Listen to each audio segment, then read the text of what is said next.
When you start learning Russian, sometimes you hear or see a word and you immediately think, oh, I know this one. That's the same as in English. Yes, sometimes it's true. For example, телефон, доктор, проблема. But sometimes it means something completely different. That's what we call false friends. And in this video, I will give you a few false friends that I hope you will never forget. Привет, студенты! I'm Polina, and in this video, we are looking at 5 Russian words that sound like English words, but they mean something completely different. Some of them might surprise you, something might make you laugh. In any case, stay with me till the end.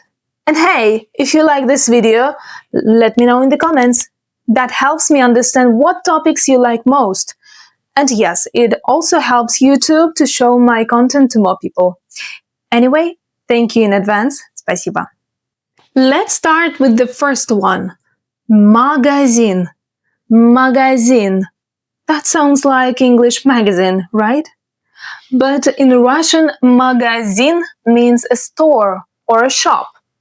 So, for example, if a Russian person says, Я иду в магазин, Я иду в магазин, it doesn't mean that they are going to read Vogue.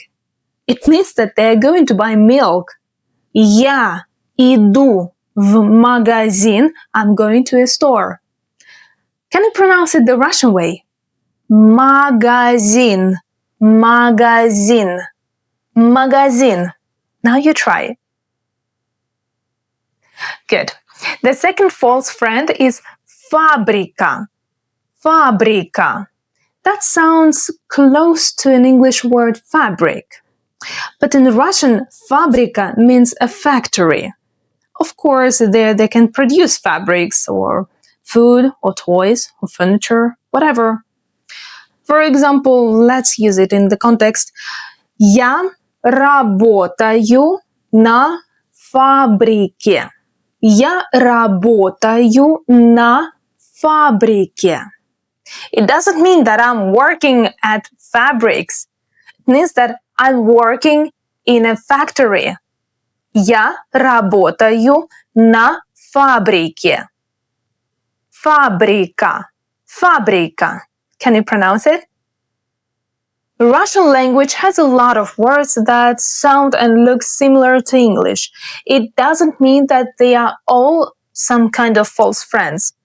To help you, I have created a PDF where I've gathered a lot of words that are identical to their English counterparts, as well as the most common false friends. So if you want to download it, I will leave the link in the description. That's totally free. Here's a funny one. Bra. Bra. That looks and sounds like an English word bra, right? But in Russian, that means a wall lamp. So, for example, if your Russian friend tells you, oh, recently I've bought a beautiful bra to hang on the wall in my living room, it doesn't mean that they are going to hang underwear on the wall, but rather a lighting for their living room. I mean, that's true. Sometimes Russians can have pretty specific tastes in terms of decor, but, you know, there are limits. Can you pronounce it? Bra. Bra. Here is another one. Аллея. Аллея. With long L sound. Аллея. That sounds like an English word alley, right? But if alley means rather a narrow passage between buildings, like a very narrow street, in Russian, alleya means a tree-lined avenue or a walkway in a park. So it's wide, it's open, it's organized, and usually it's very pretty. So if someone invites you for a walk по аллее,